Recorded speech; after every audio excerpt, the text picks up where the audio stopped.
firstly, welcome, Henry. This is our first Netkick podcast slash AMA. I'm Alex. Phil's here as well. Henry's here. Henry Kessler. Obviously a very, very, very good center back for the New England Revolution. Played at Virginia.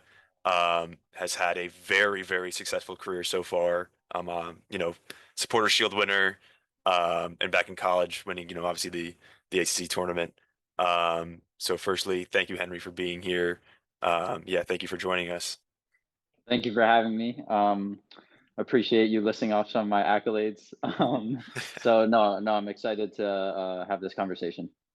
Awesome, awesome. So, I'm just gonna firstly, introduce you. Obviously, list some of your accolades, and we'll definitely touch upon those more. But you are a New York kid. You're from the city, and you're actually from the city. Like, you're not from Westchester. You're not from Long Island. Um, so you're from Manhattan. So like, kind of just talk to us a little bit about like your path growing up. Really from like the get-go, from the very start. So like, say 4 years, 5 years. Yeah, yeah, for sure. So important distinction there. A lot of people say they're from New York, and like you said, they're even from New Jersey. They're from upstate Long Island. It's really not New York City. So I'm very proud of the fact that I'm from New York City. From Manhattan, grew up on the Lower East Side of Manhattan, East Village. So it was an interesting upbringing. I think oftentimes people ask, like, where did you end up playing? Because I grew up where there's buildings everywhere. And so there was fields by Con Ed, which is the power plant, fields on piers. So you kind of had to be a little resourceful. But yeah, I think the first time I got introduced to the game was I have two older sisters and they were playing, and I was kind of just at one of their practices and kicking on the side, and one of their coaches said, "Oh, like he's not bad. Like, how old is he?" And I think I was either 2 or 3, and this is my dad telling me this story, but just started dribbling through cones from there. But yeah, that was kind of my introduction into the sport. And New York has always played a part, whether it's, like, I think out you're from New York too, or no? Correct me if I'm wrong. Yeah, from the Upper West Side. So just other Okay, side of the borough. okay. Okay, got it. But yeah, it's really interesting. You have to kind of adapt. There's a lot of people, so there's a lot of competition within the sport. And I'd probably, I don't know if you agree with this. I'd probably say, other than basketball, it's the most common sport in New York. So Yeah, there's a lot of totally. people playing, which is great, but also makes it difficult. But in terms of just New York as the city, I think there's a certain grit that comes with being from the city, and that kind of translates into my game as a defender. Um, but yeah, I feel like that's a good introduction into how New York has kind of molded me for the player that I am today.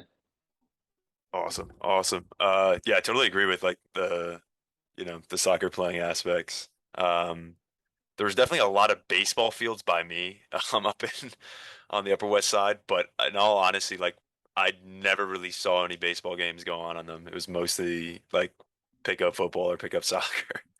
Yeah. Um, just to hang around this question a little bit longer, when did you start playing? Like, do you remember what age? And like, how did you, or when did you realize, actually, more importantly, when did you realize when, like soccer has become your passion, like it became your love, and like you started realizing you have this dream of becoming a professional player? I think it's a really good question because I'm just so grateful that I found what I was passionate about at such a young age, because there are people that I meet today, or like people that I've met in college, who are still trying to figure that out. And so I'm really grateful that I found this sport that I love so much. And I'd probably say, um man, young. I started playing like on a travel team at age 7 or 8, so pretty early. And as I explained before, I was just kicking balls around before that, so obviously was familiar with the sport before I joined any teams.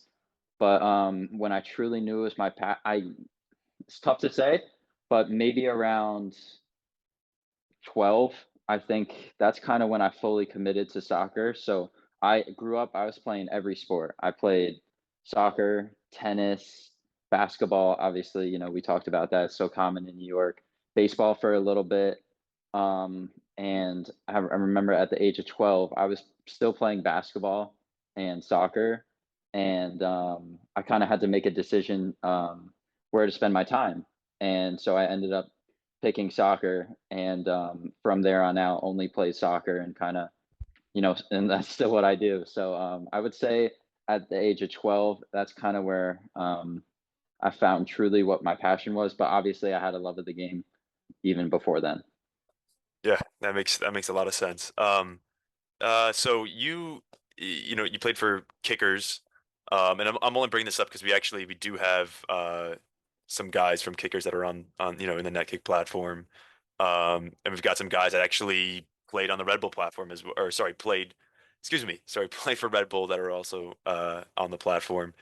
Um, this was a long time ago, so I don't know if maybe you remember all of it, but like, what was that like playing for Kickers? I know because I played for Red Bull very, very briefly. There was kind of like a recruitment process, this tryout process. This is very, very long ago, so like it's all good if you don't remember any of this, but I'm just kind of curious because I'm sure, some of the guys on the platform, even guys that aren't from these teams, would probably be interested in that as well. Right. Yeah. Yeah. Like you said, it's been more than a decade for me now.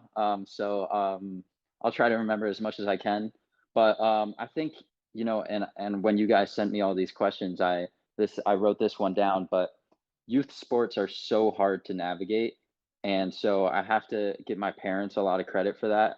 But I think Kickers was one of the teams that was available. So it started as availability, and then I also played for Dusk Downtown United Soccer Club, and then later Chelsea Piers had a travel team too, and then went to Red Bull. So I was on a few teams, but I think just I know you didn't ask for advice, but in terms of advice, the one thing I would say is get on a team where you're playing. And that's the most important thing. Oftentimes for these youth soccer teams, you're paying to play, so your parents have to pay a certain amount to even have you on the team, and there's really no value in them paying for you to be on the bench. So wherever you play, it doesn't have to be the best team. Ideally, it's not the worst team, but you have to play. And so that's kind of my advice as far as that goes. Is I don't really remember a ton playing for Kickers. I remember some of my teammates because I feel like a lot of guys stuck with the sport. So from my team, from 9 and 10, um, a lot of guys played in college, and I feel like that's atypical. I think people initially play for fun and then stop after middle school, high school, whatever. But a lot of guys followed through, played in college, D1 schools. I'm not sure if there are any other pros from that team, but that in itself is pretty impressive. And yeah, like I said, I bounced around to a few teams, so my experience with each team was a little different. But I think each of those teams helped me in their own way. Just to jump in real quick, you said you mentioned that you still remember some of the guys that played on your like U9, U10 team. Um, are those some of the best memories that you have playing growing up? Just being with your teammates and being with your friends? Because me personally, I think that's one of the best things that comes from playing team sports is just being around your teammates all the time. 100%, 100%. Um, not necessarily with that team, but in general, Yeah. yes. Being with your teammates, the camaraderie that comes with, playing a team sport, I think is great. And like I said before, I loved playing tennis too. I played a bunch of sports, but with those individual sports, I don't think you get that same team camaraderie, that bonding element. Traveling together, going to games, going to away games. And then later staying in hotels together, whatever, doing stuff outside the field. So I don't think you get that with the individual sports, but definitely with soccer, you get. And so some of my fondest memories are spending time with teammates on and off the field. I would say on some of the more recent teams that I played on, whether it was at Virginia or the Revs now, but for sure that's definitely the one of the things I enjoy the most. Yeah, that makes total sense. Just to stay on the New York topic a little bit more, um, being a city kid as well, it's definitely something I struggled with. But I think it's helped me become a better person, and also just like become honestly like street smarter, at being from New York. But like, how did you manage growing up in the city? Taking taking high school classes. Also, where did you go to high school, by the way? I went to Bard High School early college. Oh, you went to Bard. So Oh, snap. My yeah. cousin goes there. Oh, really? I went to Yeah. Beacon. Yeah. Okay, Um, nice. uh, yeah, but like, how did you manage high school, the college process, like getting on trains every single day, probably getting very little sleep and commuting a lot? Like, how did you manage that whole, New York City hustle? I know like pretty much the exception of I think about 15 to 20 people, in Netkick, everyone's from New York City or at least from the tri-state area. So I think this is something that, a lot of guys will relate to. Yeah, so like how did you manage that and how did that kind of success or set you up, for the successes that you've had? For sure. It's just such a different experience. And I didn't really realize this until I got to college.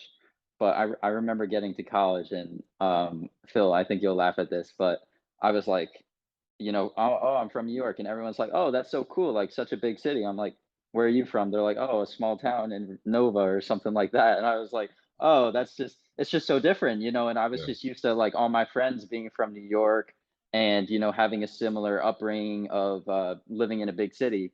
Um, and Alex, you touch on like some of the grit and grind that goes on with living in a city and, whether it's taking the subway to practice from a young age. I feel like even just in general, like parents' standards, like they as you get to like the younger kids, they kind of get less and less strict. So I have two older sisters, so I'm the third born. By the time it got to me and my brother, I feel like we were taking public transportation when we were 9, 10, and it Yeah. and it wasn't a problem. So we started taking the subway and the bus pretty young and did that to practice. And then once I joined Red Bull, I think at a certain age group you had to leave the city to get to a quality team, and it ended up being worth it for me. But that doesn't mean the commute wasn't a pain. So I would take multiple subways. I would take the L, and then I would take the PATH train from 14th and 6th, I think it was, to Journal Square, and then I would switch trains to the other PATH train that went to Newark, and then I would get on the light Rutgers, rail. Newark. Rutgers, Newark. Yeah, I would get on the light rail from Newark Penn Station to Rutgers, Newark, and then I'd walk from that station to the field. So it wasn't easy getting to practice, but that's where the Red Bull Academy trained. So I did what I had to do, and I think it really made me independent and self-reliant, and it also makes you spend your time wisely. So I was doing homework on the train when I could get a seat, because on the way out to practice, that's when all the commuters from work are going home. So I would never got a seat, but on the way back, sometimes you get a seat, and then you could do some homework, do some studying. But yeah, it wasn't easy, and so it kind of, but it was beneficial in a way. Like the busier you are, kind of the more wisely you spend your time. So there was no time to dilly dally, and yeah, I feel like it helped me in the end. Yeah. Yeah, dude, Rutgers, Newark. I can't believe that. It's so funny. It's like, you know, we don't know each other that well, but dude, that was my exact same commute. I just went from the bottom or from the top down. So I took the one to the 2-3, then down to 14th Street, then got on the path train there. And then, obviously did the same from there. But yeah, Brutal, no, dude, brutal. it was not a fun commute. It was like I think it was for you, it was like, yeah, probably 4 or 5 trains. It was about the same for me, I think. Yeah. Um, yeah, Phil, dude, this was not no Columbus, Ohio. That's all I'm gonna say. Nah, man, I just straight drive 35 minutes to practice. Um, yeah, but so just moving on a little bit. So let's touch upon like UVA and kind of actually really before that, like the college recruitment process. Um, this also was a long time ago. But like, what do you remember of that? Like, what did you have any coaches coming up to you? Did you reach out to coaches? What was that kind of like? When you were playing at the end of your academy years. Yeah, for sure. So I didn't even touch on kind of high school. I kind of just cut off at middle school. So after Red Bull Academy, I joined an academy called Beachside, which was in Connecticut. and I thought my commute to Red Bull was long, and then I started commuting to Beachside, which took me 2.5 hours each way to get there, which I really don't know how I did it. So you know, being in New York, you take the train pretty much everywhere. It's just the best way to travel. So again, took two trains to Grand Central to L, and then the 456 um, to Grand Central, and then got on the Metro North to Bridgeport, and then I would either walk from Bridgeport, which isn't the best city in Connecticut, by the way, Oh yeah. um, or a teammate would pick me up and then bring me to University of Bridgeport, which is where we would train. So that was just another brutal commute. But like I said, like same thing, you know, study on the train would help me. You know, really made me independent. Like, you know, I was bringing food on the train too, so eating whatever you know made it possible. But so that was through high school, and the school that I went to, Bard High School, early college, was very academically challenging for me. I think for most people that went there. Some people just amazing, just can handle it with no problem. I don't understand, but so that was challenging. But and it's a program where you finish your finish your high school credits, sorry, in your first 2 years, and then your last 2 years you're taking your associate's degree from Bard College. So it was very difficult, and but I think it did help me in the end because some of those credits were able to transfer to UVA. Um, but as you mentioned, the recruiting process. So it was interesting for me. So I had a dad. My dad went to Harvard, and I feel like he really like was kind of pushing, and both my parents, you know, very pushed academics strongly on me, and I was a good student. But you know, in the end, I don't think I wanted to go that route. And So you know, I feel like Ivy League wasn't quite at the level that the ACC is. I feel like that's probably the consensus opinion. Soccer wise, right? Yeah, yeah, soccer wise. Thank you, Phil. No, academically, obviously, those schools are top. But but not that Virginia's bad. You know, Virginia's decent, still a pretty prestigious school. But yeah, so soccer wise, I felt like there was a big difference there. So you know, I nearly went to Yale, but I felt like Virginia was the better school for me to pursue soccer. So my experience with Virginia specifically was they saw me play when I was playing for Beachside at a winter showcase. Phil, and Alex, you probably both went to the Lakewood Ranch, Yes. Sarasota. Yep. Sarasota, yeah, Yeah. Sarasota, where you would play three or four games down there in a week. And so uh, George actually told me the story. He said he was watching someone else, and I happened to be on that same field, and so I was on his. I got on his radar at that point. I wasn't on his radar before, and he reached out. You know, said we saw you play in your system, but we would like to see you play in our system. So he invited me to a camp with a couple teammates, Adon and Sean Martin, who I played with at Beachside, and so we went to a camp, and then after the camp, we moved pretty quickly. So he said, "Yeah, you know, we like how you did at the camp in our system, you know, doing our drills and stuff," and made me an offer. And I think very shortly after that, I accepted it and was happy to be headed to UVA. But I'm making it sound so straightforward, and it was anything but. You know, I feel like the Virginia exchange in itself was pretty straightforward, but you know, there was a lot of times where you don't know exactly what's going to unfold, and you just need to like keep going. And there are times when not necessarily doubt, but times when you're like, okay, like when is a college going to reach out? You know, you have an idea of a school that you want to go to. Um, but the only thing I can say is that you need to keep playing and keep giving it your best, and hopefully you know, if you keep doing that, I bet options will come your way eventually. Hmm. Yeah. No, dude, that's great to hear. So you know, now on to like the real, you know, knit and grit of UVA. So kind of like walk us through what that was like. You know, taking classes at obviously, you know, such a great university like University of Virginia. Obviously, the three of us have all been there, and you know, feel currently there. But you know, I'm also just curious for my sake, like what it was like, you know, playing with George and that 2019 national championship run team. Like, um, you were obviously the integral part, if not, one of the most integral parts of the team. Correct me if I'm wrong, you were a captain as well? I You're wasn't. not So it You officially. was weren't. I Wow. Officially. wasn't Okay.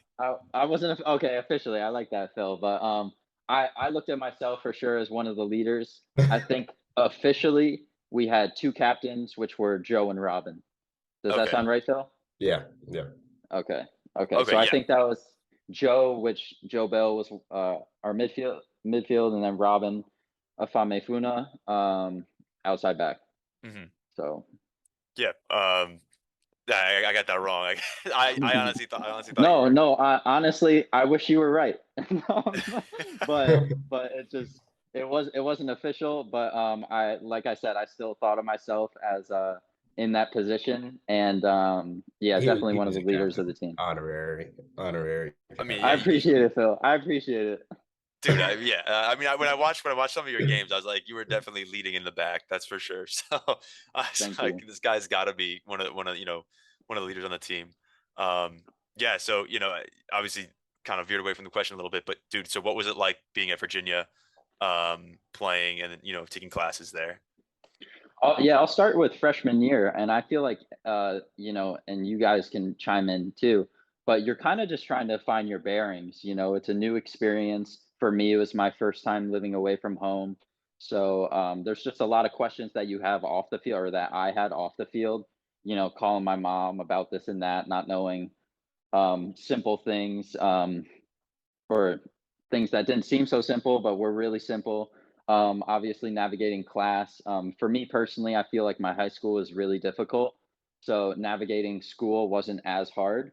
But there's just a lot of life things that go on, like living on your own. Like, I didn't do laundry myself all the time at home, but like now, laundry's all on you, stuff like that.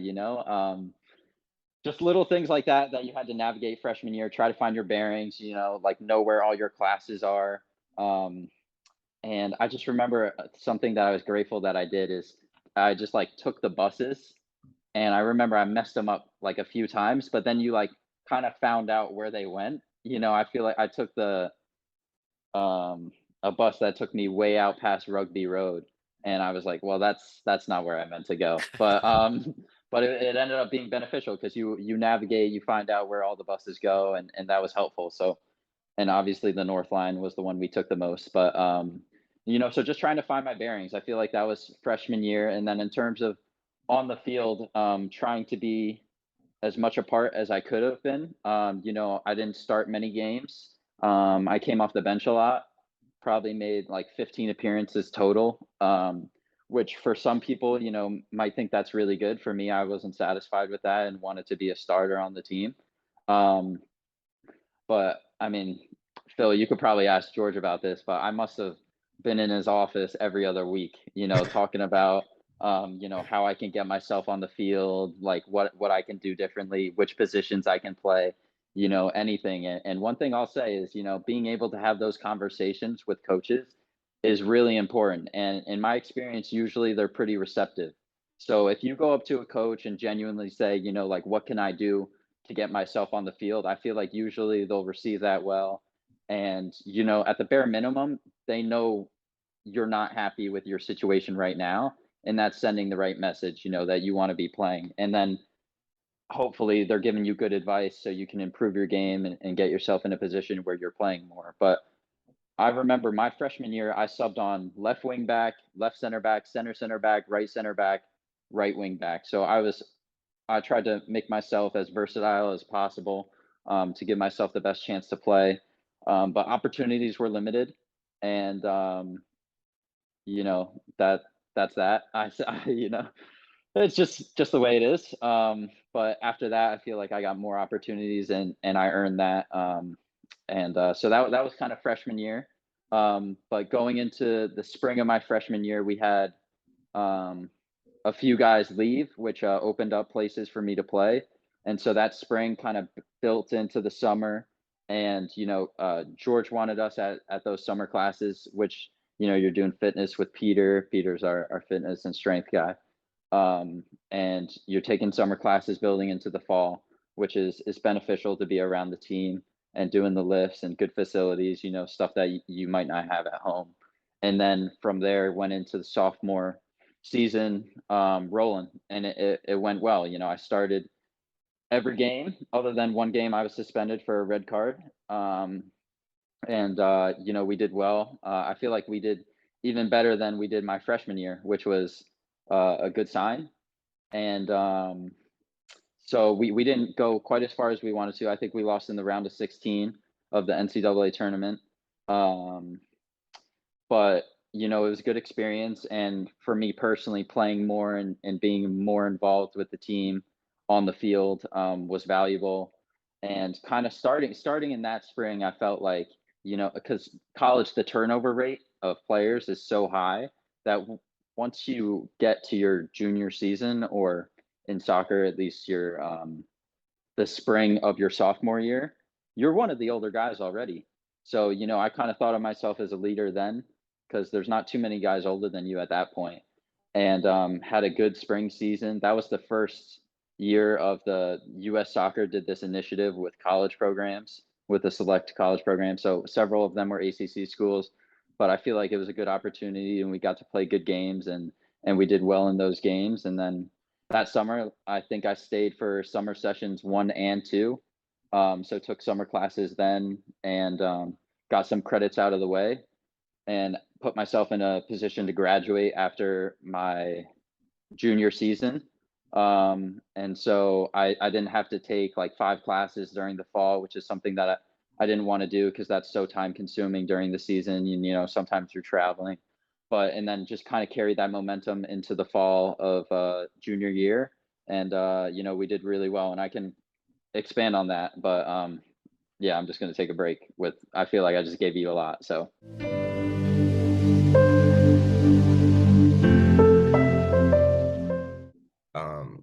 You talked about like being versatile as a player, especially your first year. You played like multiple positions.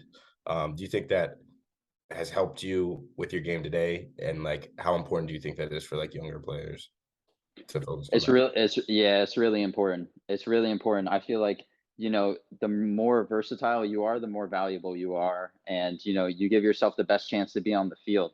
So I remember doing this training in Hoboken, New Jersey, where it was just futsal on a basketball court. Me and my brother would go every Sunday night, and stuff like that. Like, I don't dribble often, but just learning that technique and learning close control of the ball has for sure helped me in my development as a player. So stuff like that, that you might not think helps, but it just helps you be a well-rounded player that can help in more than one way.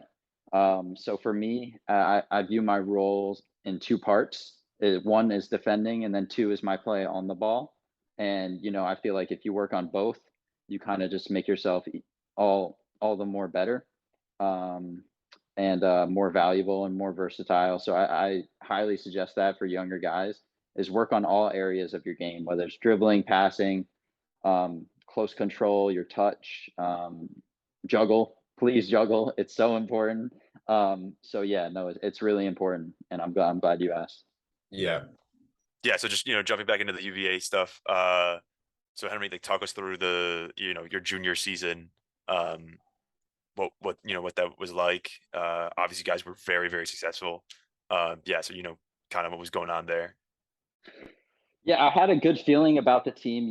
I think we did pretty well my sophomore year, not as well as we might have hoped to do, but pretty well nonetheless. And that was kind of maybe projected to be a down year for us. Losing a lot of guys, Edward Apoku, Christoph Kofi. A lot of big name guys that played big roles for us. We didn't have my sophomore year, but I feel like it enabled guys like myself to step up and kind of carry that into my junior year, which went so well. And I feel like, Phil, correct me if I'm wrong, but you could tell early. I feel like we had a good team in preseason.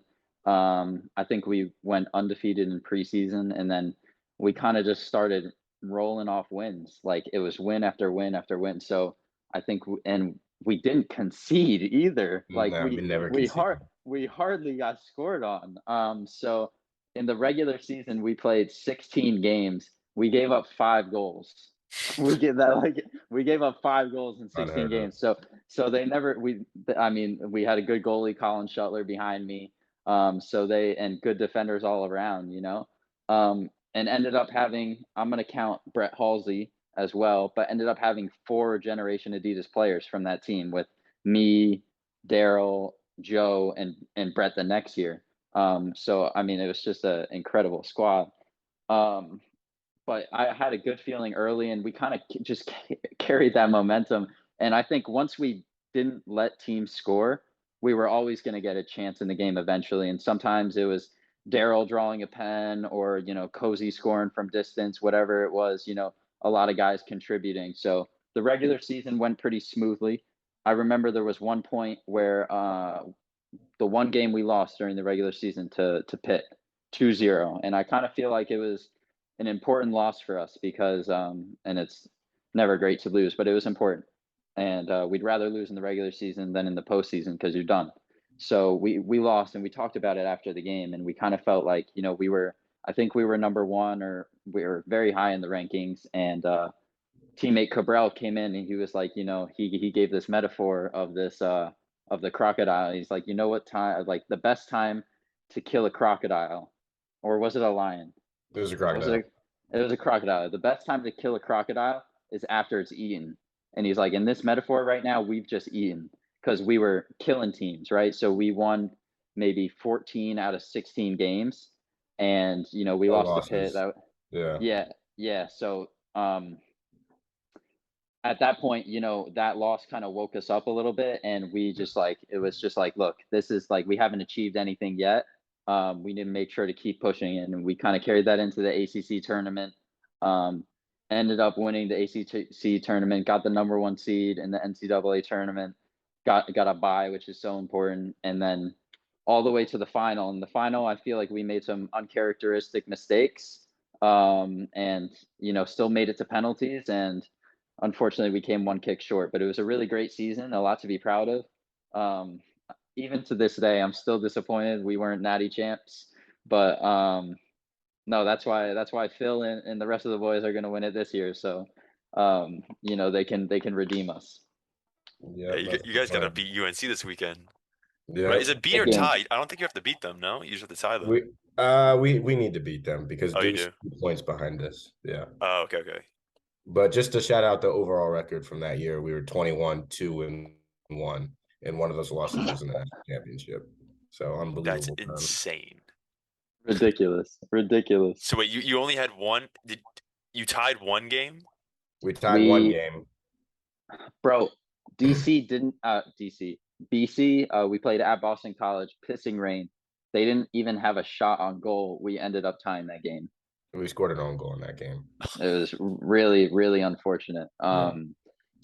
I mean, like, yeah, I mean, dude, even that's that saying result should something. have You went guys our were way. like a brick Yeah, wall, Yeah.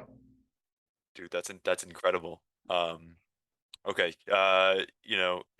So after your career at UVA, you signed GA, which for everyone listening, that stands for Generation Adidas. Um, you know, Actually, I don't know all too much about Generation Adidas. It's like, yeah, I can explain it. yeah, can you Yeah. explain that?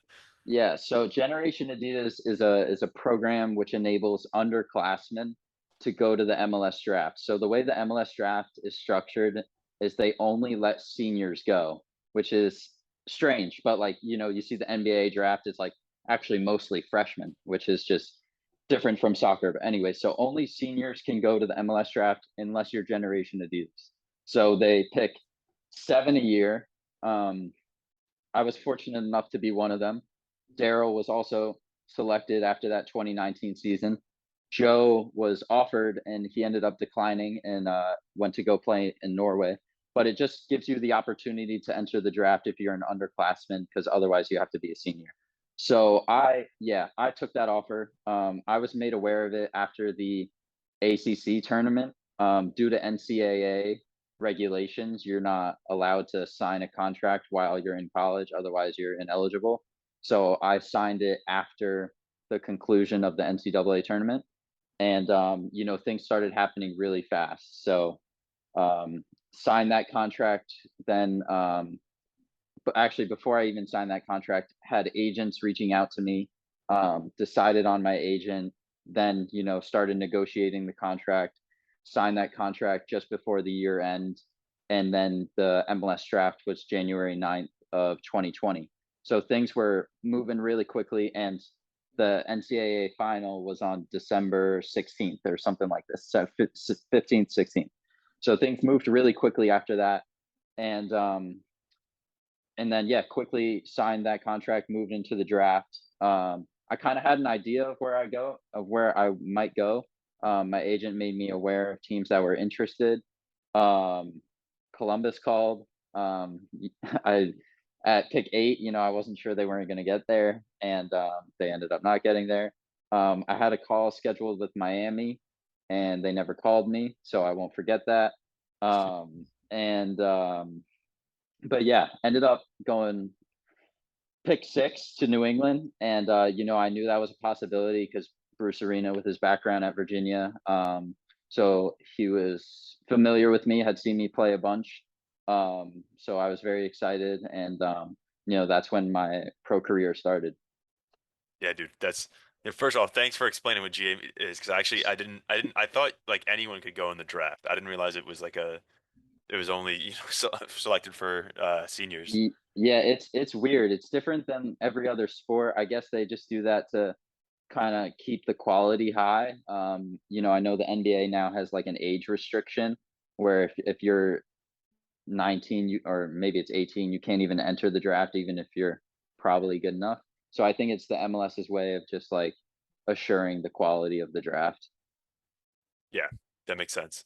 Um, so after signing GA, like you said, you go to the Revs, um, and it's definitely a very unique rookie year for I mean for one of two reasons. First is that obviously COVID hits, and then secondly, uh, you got a lot of minutes in your rookie year, which for all the guys listening, that is incredibly rare. I mean, it's probably rare in every sport, but especially in the MLS coming out of college to get minutes like that, that is incredibly rare. So, talk us through, you know, kind of what it was like dealing with COVID, and then, what it was like playing all these minutes and kind of really getting like thrown in the fire like that.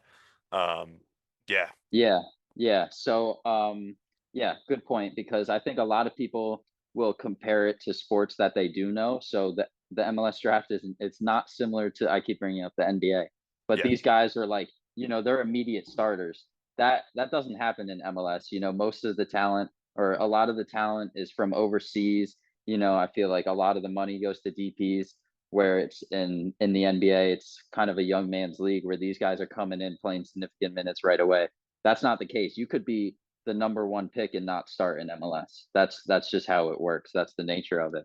So I wasn't quite sure what to expect when I got there, but I knew I was going to give it my all and kind of be confident, because I had watched MLS games and I believed that I was good enough, and kind of from there wanted to prove it.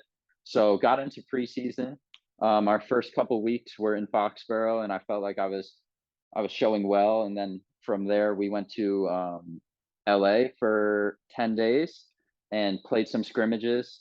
I had, I think I kind of showed well already in Foxborough, so maybe I was making my way up the chart, but probably wasn't starting yet. And then one of my teammates, center back, got hurt, which gave me the opportunity to start in those preseason games, which might not have happened otherwise. So started against Galaxy, started against Colorado in that preseason, and then we go to Portland to finish up our preseason. And by that point, had kind of like established myself and gotten those reps and opportunities, and did well in those final 3 preseason games, and then flew back to Foxborough, and then flew to Montreal to play the opener, and I was starting. And I remember one of my teammates saying to me during preseason, saying like, "Oh, like if you make the bench week 1, like that would be really good." And I was thinking like, "No, I don't want to be on the bench week 1. Like I want to start week 1. Like look, you can set your own standard, but don't tell me what's good. yeah, Like I'll tell myself what's good." yeah, So I just from the very from the very start, I knew that I wanted to start and get as many minutes as possible and start week one, and that's what I did. And unfortunately, after the second game of the season against Chicago, um, that the Wednesday or Thursday after that game, I know the NBA gets postponed for 30 days. And then the next day, Don Garber like calls our coach and it's like, yeah, we're going to suspend for at least 30 days. We'll see what happens. And obviously, no one knew what to expect, how long it was going to be. Um, but it was not ideal. I just kind of got to Massachusetts, was unfamiliar with the area, and then couldn't really get familiar with it because we were all at home. And yeah, so it wasn't ideal, but they made the best of our resources. So they passed out bikes, brought us stationary bikes that we got at home. So we were able to work out on those. Um, and then eventually we were brought back in towards the start of summer for individual training. So we had time slots, and you would each be on your own half of a field. And you would just drive up, train, drive back, not allowed in the facility whatsoever, all outside. And then eventually, once we got tested and were clear to play, then we did some group activity before we went down to the MLS bubble in Orlando and the MLS back tournament. Wow, I had no. So it was literally like one person in each half. One person in each half. That was the regulations. You Holy could have shit! one person per half. So they set up like backboards that you could pass off and mini goals that you could aim for. But a lot of it, a lot of it was fitness. A lot of it was fitness. There was Yeah, not a lot you could do, and there's only so much you could do individually. Is work on your technique, but you can't work on any decision making, any speed of play stuff. That stuff you need competition for. So I think I missed that. And it's just difficult, like spending so much time indoors or isolated. I feel like that's just difficult for anyone to deal with, let alone like going into a new environment, not really like making friends yet, or not really like having rapport with some of your teammates. So I felt like that was difficult. And I was living with one of my teammates, Justin Renix, and but he was from the area. So if you were from the market, they said in market. If you were from the market, you could go home. New York was not in market, so I couldn't go home. Was also a hot spot, so they did not let me go there. You could apply to leave market. So we had a couple guys apply to leave market, and like one of my teammates, Jeff Caldwell, he went to Charlottesville. He played at UVA, went to Charlottesville for a week, but I couldn't go to New York, so I was kind of stuck there. Justin went home, so it was just me, and kind of it just like it wasn't good to be alone for so long, and so that was not ideal. But so I was very happy to get back with the team and do team activity and stuff. And it's funny, a lot of my teammates didn't want to go to the bubble, or like, oh, have families and they're going to leave their family for like a month.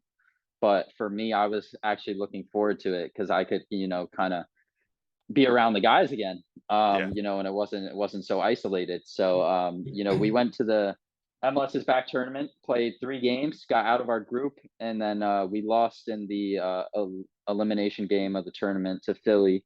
Um, and then flew back here, flew back to Foxborough, got close to a week off, and then the season resumed. And as you said, I was fortunate enough to get a lot of minutes, and did well enough to help us qualify for the playoffs. And then we actually made the conference final that year. So we weren't too far from MLS Cup. And, that's the goal every year. So, hopefully we can get to MLS Cup or back to the conference final at least sometime soon. Yeah, not a Uh, bad rookie year. Yeah. dude, yeah. Not bad. That's insane. Yeah, no, that's incredible. So talk to us a bit about playing for Bruce Arena. He's arguably the you know winningest, greatest American coach that there is. I think probably him and Bob Bradley. Definitely up there. You have to talk to us a little bit about that, and then winning the Supporter Shield. Yeah, kind of like those moments. Yeah. So, I felt like my rookie year went well, and then the next year went even better, but that wasn't how it necessarily started. So I was beginning of 2021, or sorry, end of 2020. I got invited to my first national team camp. We actually progressing to the conference final. We actually were playing a game during that camp, so I couldn't go. But in January, got another opportunity to play with the U.S. So was at that camp in January, which was a great experience. To get my first national team call up and play in that environment, and I learned so much with Greg Berhalter. It's just a different playing style than I had at New England, and there's a lot of intricacies that we worked on, so that was great. And then went to Olympic qualifying, and that was another great experience in Mexico. In a hotel, you couldn't leave the hotel due to COVID, and but so we were just playing games, and then coming back to our rooms really, and have meals together. But it was a great experience for me, being in a CONCACAF environment, playing games in Mexico. And the first game I didn't play, then I played the next 3 games and thought I did pretty well. And unfortunately, we fell 1 game short of qualifying for the Olympics. So that was kind of the first bummer that season. And then a few games in, there was a center back who had gotten the reps during preseason when I was away with the U23s for Olympic qualifying. So he started over me for a few games, and that happens. That's, I think my coach called it rotation, but it was like a few too many games in a row to be rotation. So I was like, all right, like when am I getting back in the team? And I had meetings with him, and I'm not afraid to have difficult conversations. Um, but eventually I got back into the squad, and I feel like no matter what, we were just winning games. And it kind of, I mean, I don't want to compare it to that 2019 season because I feel like that was even more dominant. Obviously, the competition was a different level, but that was even more dominant. But we were finding ways to win, whether it was 1-0, 3-2. We were winning. And there's MLS does this little chart where they show like it's a flow chart of what position you were in, and from weeks like 5 till the end of the season, we were the top team in the East. So it ended up not being close. Like we won the Eastern Conference by I think 20 points, Gee. and won the Supporters Shield by 12. So it was obviously a really good year. But like I said, we just found different ways to win, and different guys came up clutch. Um, and so and not only won the Supporter Shield, but also had the best MLS regular season in history. So that was something we were really proud of. We got to the playoffs, and I think we got outplayed. So I'm not going to make any excuses. But we had a first round bye, and there was an international break, so we didn't play a game for 21 days. For Gee. 21 days, that's an off season almost. Yeah. So it was difficult for guys to stay fit, stay locked in. We tried playing scrimmages, in the stadium at night to like replicate the environment that we might have, Yeah. freezing cold, by the way. Um, but I feel like that layoff was not beneficial for us, and we were uh didn't play our best game against NYCFC, and they beat us in penalties and ended up winning the whole thing. But it was a great year nonetheless. And to touch on Bruce Arena, he is the winningest head coach in MLS history, so it's an honor to play for him. And something that he also a Virginia guy, something that I didn't mention, something I didn't know before playing for him is just his personality. He's actually so funny. Like you wouldn't Really? know it. You wouldn't know it, like just watching games or watching him on TV, because I feel like he's usually yelling at someone, and it's often me. But he's so funny, and it's just I can't describe some of his jokes. But yeah, he's got a great sense of humor, and he's a really good man manager, and I feel like he gets the best out of his players. Dude, that's awesome to hear. When I was at LA last year, I was Kenny Arena was our assistant. Yeah. Um, and so like I wouldn't even call this an interaction, but like he recorded a video for I think it was like Bruce's birthday or something. I don't remember exactly what it was, but he did it in the facility, and we were just all there watching him do it. It was like pretty awkward. But that was It was, that was yeah, like my actually, I saw it. It was for Bruce's 70th birthday, and they yeah. like they played it in front of the team, and it was a little awkward, but it was sweet. It was sweet. Yeah, no, it was great. Yeah, no, it was awesome. But yeah, that's been like my only. It's not even an interaction, but that's all I know about Bruce. Besides, that he wins a lot. You mentioned the U23 national team. But then jumping forward a little bit, you get called into the Gold Cup squad.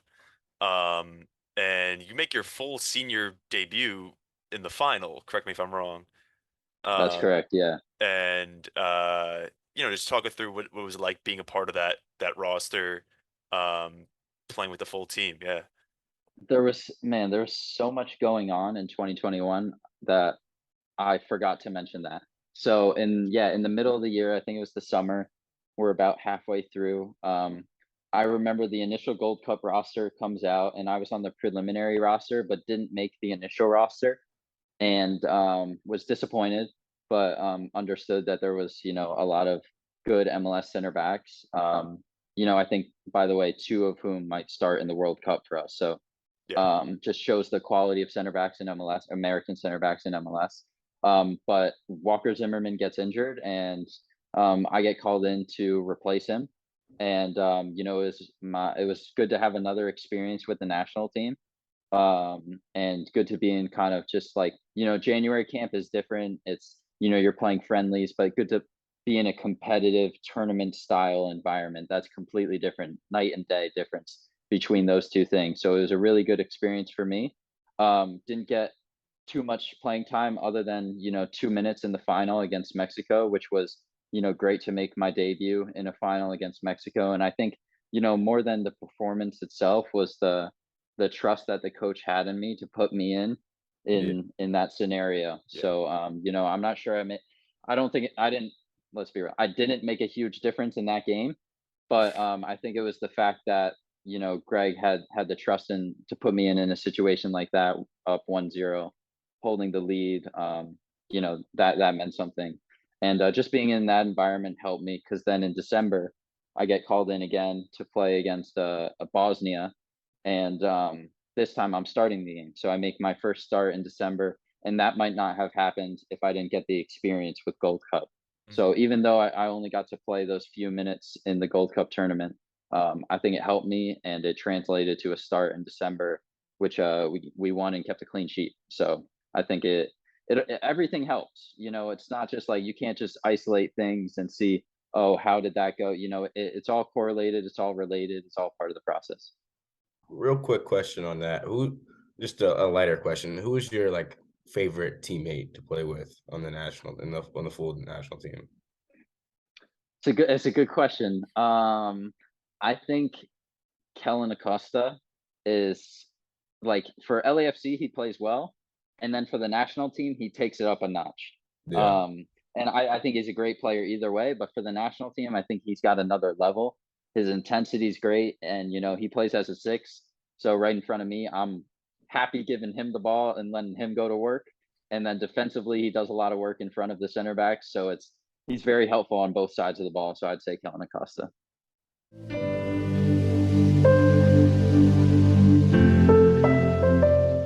Let's hop into some of the mindset adversity questions. Um, the big overarching question is just like, you know, you've had a very good career in terms of injuries. Correct me if I'm wrong. And knock on wood too. But Yeah, you know, I'm sure you still had obstacles. That's basically my yeah. question. So, um, just talk us through some of the adversity that you went through, and these don't also have to be injury related. You mentioned I think it's either the end of 2020 or beginning of 2021. When you weren't starting, and it was like that rotation thing. That Bruce was saying. That's adversity. So, talk us through, and this could even be back from your youth days, your college days, like how you managed that and how that's made you and shaped you into the player that you are. Yeah, I'll start with my most recent example, which is this past season. So as you said, I've had good health through my career, which I'm very thankful for, and I take good care of my body. So it's not a coincidence, but nonetheless, still something I'm grateful for because there are freak accidents that I've been fortunate enough to avoid. But so I pulled my hamstring in preseason, and it was the first time I really pulled a muscle or anything like that significantly, to the point where I couldn't run. and kind of just learning how my body responds to that, which is a big learning process for me because I was new to it. So I remember being told, "Oh yeah, like you got the MRI, your hamstring says grade 1. It typically takes 7 to 10 days. You should be good." After 7 days, I was not feeling any better. So it's like whatever I was doing was not making it better, was not helping. Um, but I kind of felt like I had to fit in on this timeline, um, which did not help. So I feel like with injuries in general, my experience is that you kind of need to take it a day at a time, and you can't just mold yourself to fit a model that someone else gave you. So I was, 7 to 10 days. That's what multiple people told me is the average for a grade 1 strain. But my body responds differently. So it takes me longer to recover from that than maybe it takes other people, or shorter than other people, maybe. So I remember not feeling good about that, but kind of pushed through it and then tore it again, not tore, pulled it again towards the end of preseason. So that was the second time. And then got a better recovery, took more time, but still wasn't ready. Played against FC Dallas, started against FC Dallas, pulled it right before halftime. So now I'm at 3 pulls, and kind of felt like I was, you know, it was just infuriating because there are some guys that, and for the most part, everyone's very professional, but there are some guys that, they're not doing as much recovery as I am, and they're feeling better than I am, and I'm just like wondering, like, how does this add up? I take good care of my body, and it's just not reflecting, and it's really frustrating. So it's not ideal, but I got a new regimen, a new activation regimen, which is just so important, which I highly recommend doing before training, is just making sure all your muscles are activated. So like tensing them and like doing glute bridges and stuff like that, making sure my hamstrings are awake, um, before I start running, and that kind of helped. So that was the most recent example of adversity that I faced, just because I hadn't really experienced a significant injury before, and so my recovery process through that um, was something that I had to learn about myself. So it was a bit of self discovery, and so that was the most recent example. But you touched on the example at the beginning of 2021 where um, I wasn't quite sure why I wasn't in the lineup for a few games. It was 3 in a row. So I was like, all right, 3 in a row. That's more than rotation. And after the third one, I remember I started the next one. But then the next one after that, I wasn't starting. And then we were kind of alternating. And you kind of just have to stay after it, like, and let it sort itself out almost, like I believed that I should have been starting. And when you do get those opportunities, you got to make sure to prove it. And that's not like trying to put too much pressure on yourself or anything, but you definitely can overdo it. And like, just I wouldn't let it get to you. That's the one thing, whether it's the injuries or someone rotating in for you or even starting over you. Don't let it get to you. And I remember I had a coach. I hated when he told me this, but it's been very valuable. Don't feel sorry for yourself. Do not feel sorry for yourself. That's the worst habit you can do. And instead of feeling sorry for yourself, do more. Get after it. Like if you're not starting the next day, maybe you can train a little bit more the day before the game or do more the day after the game because you didn't just play. So, don't feel sorry for yourself. Keep after it. And, if you do that, I think you should be in good shape.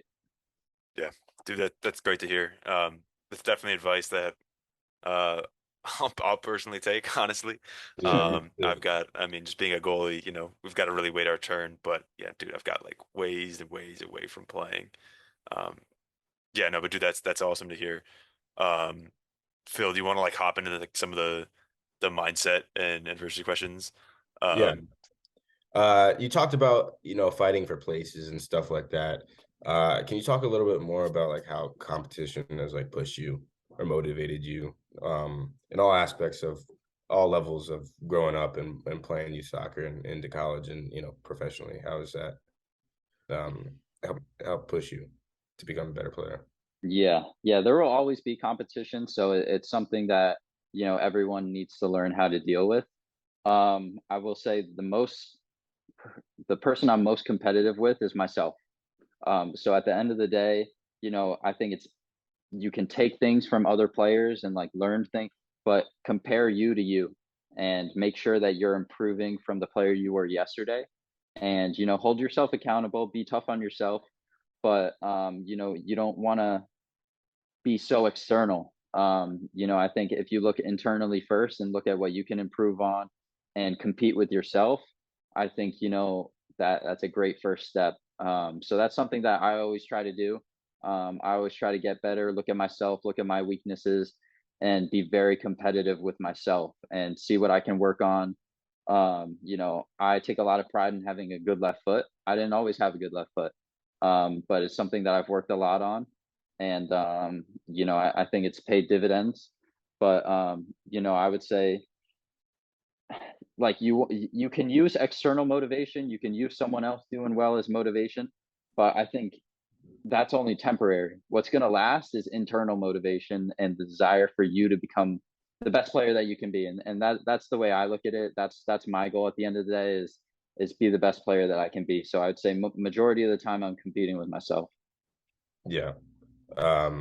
Yeah, don't compare yourself basically to other players, and because everybody's really on their own path. That's great. Hmm. Um, that the left foot is one thing that I really like noticed about you when I came to school at UVA. It was something that you talked about earlier. Being an all around player, having a weak foot is something a lot of players don't have. So, Even look, even at the pro level, yeah, like even had like I've got teammates with no weak foot, so I definitely think it's an asset that a lot of guys don't have, and can separate you. And I appreciate you noticing that my left foot pings are decent. So I yeah. appreciate that. That's high praise. Um, Moving on, how have you dealt with bad coaches, bad teammates, or just bad situations where you don't always get along with, who you're working with? Yeah, I think I've been fortunate enough to not have been involved in so many bad scenarios, but I would say no matter what, you can always make the best of a bad scenario. So if it's a bad scenario, um, you might not have a teammate that you get along with, but you can always make it better than what it is. And maybe you can't make it the best, but you can make it better than what it is currently. And so, you have a teammate you don't get along with. Okay. Maybe you don't spend as much time with him outside the field, but on the field, maybe you adjust your game, maybe not your game, but how you communicate to him, or, give him a pass early. If he's complaining that he's not getting the ball, you feel like he's not open, give him a pass early, and maybe then he's more quiet and stops bothering you about it. But I feel like no matter what, you can make a bad situation better. One thing that's not going to help is I think, like, just completely confronting it. I'm not saying shy away, but if you had a teammate that you're not getting along with, and all of a sudden you guys keep going after it, I think it's going to make both of you guys look bad. So that's that. I don't think that's always the best answer.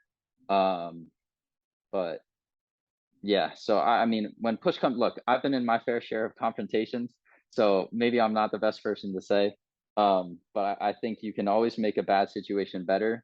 Um, but just be careful. Be careful with how you respond to certain scenarios.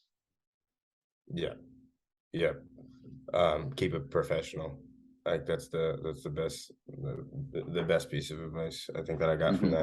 that. Moving along, um, I know you kept a pretty strict diet. You've always like since I've known you, you've always been pretty professional in terms of your diet and your sleep and stuff like that. Has that improved at all, moving up to the professional level, or has it changed or anything like that? So yeah, I would say, like, I started my nutritional education in college. Whether that was Joe Bell, like, he taught me a lot. So he taught me what I now think are basics, but they were not basics to me back then, which is like you want to have complex carbs, not simple carbs like sugar and stuff like that. So having brown rice instead of white rice, sweet potato is another good example of a complex carb. So having a lot of that stuff is always beneficial. Whole wheat pasta instead of white pasta, stuff like that. It's going to help because with simple carbs, they burn off really quickly, and complex carbs are going to last for hours. So those are the ones you would prefer. And UVA had good resources. So we had a nutritionist. Kelly was beneficial. So I tried to learn as much as possible. I've tried to take it up a notch while I've been a pro. So through the revolution, I had a blood test done, and it revealed to me what I was insufficient in, like nutritionally, and it gave me a list of results and things that my body didn't process. So that's technically an allergy. So I learned that I was severely allergic to eggs. Like that's and I had eggs every day. So this was like valuable information to me. So then I cut out eggs out of my diet because my body didn't respond well. And the the call that I had following the blood test was that you might not feel it immediately when you have this, but your body's not processing it, and that's why it's coming up in such a high concentration on your blood test, is that your body is not processing this food. So I was listed as severely allergic to eggs, and he's like, you might eat this and then 2 days later you're going to feel it. So stuff like that, just trying to educate myself as much as possible. There was another example where I was low on B6, vitamin B6. So specifically vitamin B6, what does that do? It synthesizes, and I'm just getting a little technical here. It Yeah. synthesizes tryptophan. What does tryptophan lead to? Tryptophan is related to serotonin. What is serotonin related to? Sleep and mood. And so now, all of a sudden, like I'm sleeping better because I changed my diet. That's crazy to me. And like, all these things are beneficial that you don't necessarily know. So I would say that blood test took my diet to another level. Obviously, I still do a lot of the same things, like, prefer brown rice and complex carbs and eat lean, no junk food. Um, like, I'm not going to say their names, but we had college teammates who had day before the game ritual, go to Cold Stone, Go to go Five like Guys. Go to go to Chick-fil-A. Five Guys, go to Chick-fil-A, like eating garbage the day before or sometimes the day of the game. I'm like, it's crazy to me. So I couldn't believe that. So no, I've eaten very clean, and I've tried to even get better in that regard. Yeah. You talked about sleep a little bit. How many hours of sleep do you get, or do you try to get a night? Like when do you go to bed, when you wake up?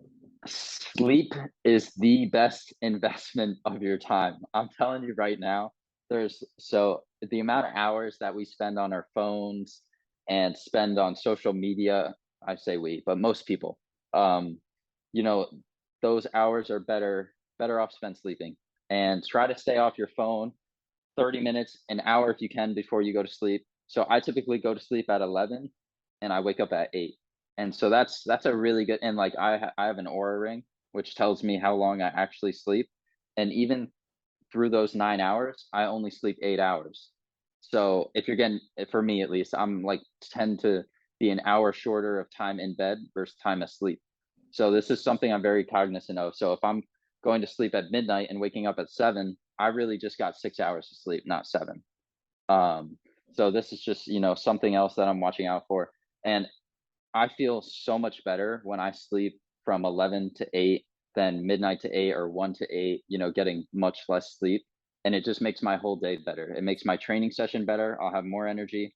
I won't need an afternoon nap, even though sometimes I do that anyways, just because I love to sleep. But it's so beneficial. And if you cut out time on social media, so a habit that I have, which I think I find helpful, is I just delete the apps every couple days, and then I'll re-download them, check, right? Because I feel like we're all so connected. Like even myself, I'm like, dude, I gotta check. I gotta check. Like I gotta see what's going on. Um, so I'll download them every couple days and I'll keep it for a day or two, and then I'll delete it again. And then I won't check for a couple days. And Yeah. that saves so much time. So I can't stress enough how, like, don't waste your time. That's just like basically what I'm saying. But I feel like wasting time cuts into your sleep, and sleep is so beneficial. Yeah. Agreed. Um, do you have any type of superstition or pregame ritual that you do before games? Yeah, I got a few. So I wear this same backpack. It was like my first like luxury purchase. So when I signed my contract in 2020, the end of 2019, signed my first contract. I was really excited. A few months later, I bought myself an MCM backpack, Hmm. and so I wear that to every home game, and I just think it looks good. Makes me feel good. And I put my right cleat on before my left, but I tie my left cleat before I tie my right. Um, so I've got a few things, and there are some other rituals that I have. Like I need to have, I mean, these are just more like substance stuff, but like I need to have the right stuff, that like salt solution. Yeah. I gotta have that. The Gator lights help too, but also there's like these Gatorade gels, like the prime gels, Yeah. the they're pretty sugary, but like I find that they help during games. So I have those too, but a few superstitions, not too many. I know some guys that are crazy about it, and they'll just, it's unbelievable. Like a shoe, how many times it hits your foot, like literally they're counting how many times their shoe hits their foot before they put it on. It's Jeez. just, it's a bit much, but no, I have a few superstitions, and I don't think they're changing anytime soon. In terms of leadership, you talked about you being a leader on our UVA 2019 team. How did you become such a good leader? And like were you born with it? Did you grow these attributes or traits? How do you what advice would you give somebody who is trying to be a better leader or like aspires to be one? Well, first of all, I'm flattered you think I'm a good leader, so I appreciate that. I would say, some of it's innate, like you're born with it, and then some of it is learned. So I think I have a bit of both. I think my parents are both good leaders and good examples for me. So I think I got some of that from them, and then some of it learning. As you get older, I think especially in college, where after your sophomore year, you're one of the older guys. And I know I touched on that before, but where you can take a bigger role in the team and really start to, develop leadership qualities. But for me, something that I always try to do is hold people to the standard that I hold myself. And I hold myself to a very high standard, but if you don't hold yourself to the same standard, then it becomes hypocritical really fast. So I would never ask someone to do something that I wouldn't do myself. So if I'm telling guys to be on time, I'm always on time, I'm always early.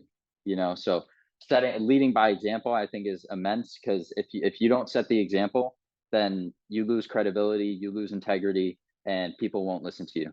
So I think, if you set the example, then people start to follow, you gain people's respect. I think that's one thing you can do. Set the example, set the tone, and, from there, encourage guys, but hold people accountable as well. So there's definitely a balance between encouraging people and holding people accountable. I remember at some point during that 2019 season, I was fuming during a training because there was just plays that weren't being made that should be made. And I was fuming. And I remember Coach Chulis pulling me aside, and he was saying, like, like with these younger guys, like, you just like, I understand, like, they should do better, but you being an older guy, maybe you can rephrase your reaction to one that will help them. And you know there's one of two ways that you can look at that. You can look at that and saying, like, well, they should just do better. It's just like kind of what I was feeling initially. But you can also try to help them through it. And I think there needs to be a balance of that. Like, okay, like, make sure they know that they need to do better and that they Yeah. can do better, but at the same time try to help them through it. Don't just, bully them. So I'd say there needs to be a balance. That makes sense. So just quickly to go through just some of the questions from the users. Yeah. So this is a question from Matt. I'm just gonna say their name. So this is just Okay. Matt. What is your process of psyching yourself up before a match? Slash, do you psych yourself up before a match? I don't. I don't need it. I'm very excited to play always. As a matter of fact, I'm the type of guy that needs to tone myself down. So quite the opposite, to the point where, like, if I'm psyching myself up more than I already am, I'm getting a red card or I'm doing something rash. I remember, this is actually crazy. In my sophomore year, in the locker room, we were listening to 6ix9ine before the game, and I got a red card that game. And I've never listened to 6ix9ine before a game again, because it was just too much. And for me, that's probably not the only reason why it happened, but maybe it's more than a coincidence. So I need to kind of just like take a deep breath and, relax myself rather than psych myself up. Got it. And then his next question is, what do you do after a game to decompress? Yeah, so oftentimes I can't quite go to sleep after a game. So I'll either watch a movie. I'm big on movies just because you don't want to be on your feet. So watch a movie. Sometimes guys will be playing video games. I'm trash, so I don't play a lot, but sometimes I do, very, very infrequently. But those two things, usually a movie or a show. That's Mhm. that's what I resort to. Got it. And this is a question from Alex, not me, but also a goalkeeper. Um, so what is your relationship like with goalkeepers? And how does a connection on and off the field affect the way you guys work together? Relationship with the keeper is so important. I would say off the field, maybe not so much, but on the field, it's immense. My relationship with my keepers has always been good. I've always tried to keep it that way. You want to hold each other accountable, like I said earlier, but you don't want to kill each other. And there just needs to be really good communication. You need to be on the same page. You know, and your keeper sees everything, so he should be talking when you can't see what's behind you. And you're the next guy as a center back that you can see majority of the field, so you should be talking a lot as well, but making sure there's a good line of communication between the two players. Mhm. And then his next question is, uh, who is the best player that you've trade slash played with? And then the best goalkeeper that you trade with. I think I can answer the last one, but I'm just not going to say anything. But yeah, who are the best players that you've played with? It's tough. Man, that's tough. I so people when people have asked me best player that I've played against, I've said Tati Castellanos, um, forward for NYCFC. He now plays in La Liga for Girona. Um, Best player that I've played with, I have to go Carlos Gil, the 2021 MVP. He does things that are incredible. So, obviously very talented player. Works really hard too. And then the best goalie that I've played with, I'm gonna go Matt Turner. Yeah, I've played with him on New England and with the national team, and it's great to have a guy like that behind me. yeah, dude. That's exactly what I was thinking. Yeah. And then just the last user question from Yusef. How do you motivate your teammates after losing really badly? For example, like 5-0, 6-0. Um, or how do you motivate them during the match, like during a losing match? I can't say I've ever experienced a loss like that. But You are very so fortunate, I'm not gonna lie. but yeah, I mean that's tough to bounce back from 5 or 6 nil. But I would say, isolate it. So if you're losing 5-6 nil, I would say a lot of things went wrong, not just one thing. So I would say, don't let it get you down, but definitely learn from it. If you have film of that game, watch the film, see what you guys can improve on, but don't beat yourself up. And because probably a lot of things went wrong. So usually, some things might go right, like you might not have your technique down that day, fine, but like tactics work well. But if you're losing 5-6-0, probably a lot of things are going wrong, and it's not just on the players; it's also on the coaches. But I would say, reflect on it, but don't beat yourself up because it was probably just one of those horrible days where everything went wrong. Yeah. And then just our last like trademark question, and this is the last question. Um, since soccer's mental, that's kind of our tagline. What are the best two pieces of advice that you could give young aspiring soccer players? It's a great question. First of all, I agree. It is mental. Mental part of the game is huge. Um, I would say every day, give it your all. Try your hardest. I remember there was a time when I was playing on a team that wasn't so serious, and like guys were, like actually making fun of me for trying hard, which is crazy. But I would say give it your best every single day. And so that's one thing. And I'm gonna try to think of a second here. Um, but I'm just gonna go with have fun because that's why we play the game. Don't play it for anyone else, not your parents, not the fans. Play for yourself because that's why we all play this game, it's because we love it. So give it your best every day and have fun. Well, thank you so much, Henry. Thank you. I Really appreciate it. appreciate you just doing this. Yeah, and thanks for coming on board. Yeah, thank you guys for having me. Had a great time.